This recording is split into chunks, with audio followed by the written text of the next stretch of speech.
Okay, so we are not having you react to a video for this episode. I'm scared. Instead, you're reacting to this.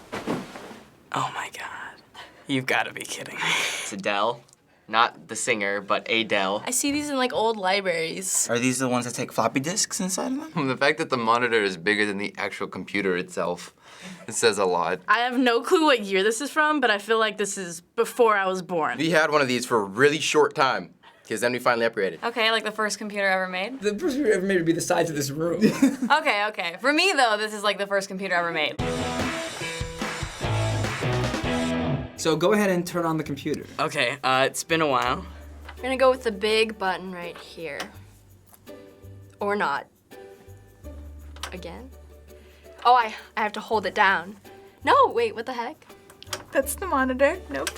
That one I think, right? That's just the monitor. Oh, shoot.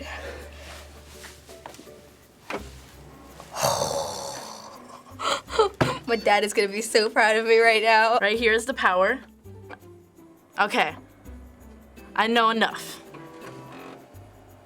The noises are very interesting. I don't think I've ever heard a computer make these sounds before in my life. It's a lot louder. A lot more beeps. Take your time there. This is taking a while. You would usually boot up, then you go get like your snack. And then once your snack is all done, then you come here and it's already done booting up. Windows 95. Okay, that's a little bit before my time. It's prehistoric. It really is. It's an old dinosaur. Oh. Okay. So this operating system on this computer in many ways changed the face of desktop computing forever, and that was Windows 95. Wow. 95 as in like 1995? Have you ever heard of Windows 95? I mean, I've never used it, but I've heard of it. As a joke. Like, I see a lot of things on the internet that's like, haha, Windows 95 sucks. That was the one that really like put them on the map, or when it really became a thing to have your own OS. Those who know technology should know anything, something beyond the current. They need to know part of the past. So generally speaking, what is different about how this looks compared to the computers today? This is where to start. Everything looks so dull and ancient. It looks almost exactly the same as like the Windows operating systems like nowadays, but they're just not as refined. It seems more rough. The edges are more sharp. It's a little more impersonal. It's very blank. I feel like there's really nothing going on. Just Internet Explorer and Inbox and all this other stuff. Like the basic stuff. Okay, so we're gonna walk you through some of Windows 95. All right. So look around to the applications. Do you recognize any of them? Recycle bin, my computer, and that's it. Okay, I know Recycle Bin. I know Internet Explorer. The dreaded Internet Explorer. I can only assume that it's even worse than we think it is right now. So let's go online through a 10-year-old browser and open it. We can get online on this? I'm gonna double click.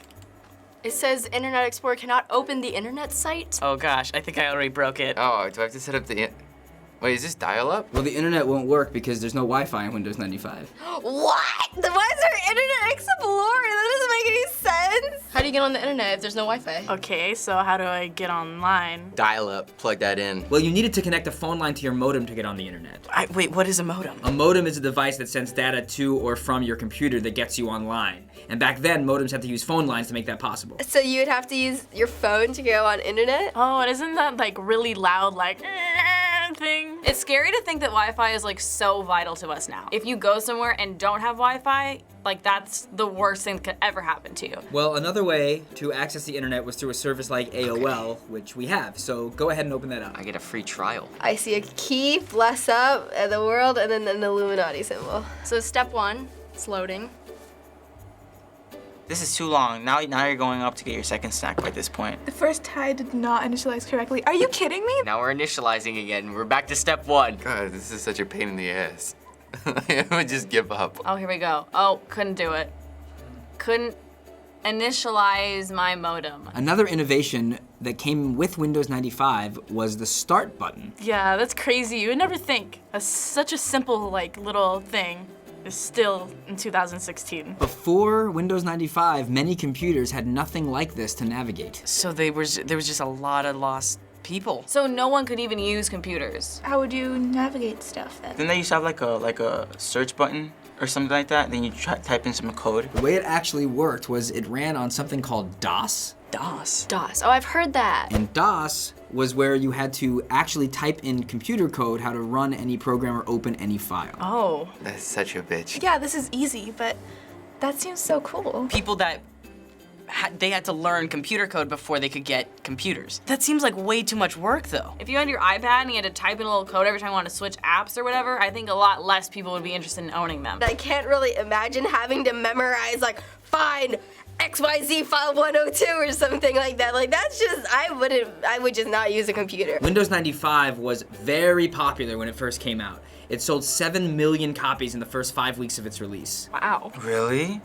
7 million? I'm not surprised. Bill Gates is practically the father of software because he's just created and made so much that expanded on our whole technological universe. To install Windows 95, it took 13 floppy disks one by one. Whoa, that's intense. Holy shit, that takes time. I remember what a floppy disk is. That's that square thing, right? And those would take hours to install. I'm sorry, that's just really blowing my mind. Is that the way it is to install things now? No, usually you just connect to Wi-Fi and then like downloading. If I put in a game to download the game onto my Xbox, it takes like 2 hours. I was waiting for my Fallout 4 to download. I'm like, can I play this? Generally, like if I have to update my computer, do a little refresh thing, or like get my security, as sad as it sounds, if it takes more than 5 minutes, I get pretty frustrated. So we just passed the 20th anniversary of Windows 95 last year. Oh, awesome. Happy birthday. With all the technology that you've grown up with and use today, do you ever think when you're on a computer or on your phone of just how far things have come and what it used to be like? Of course, doesn't everybody?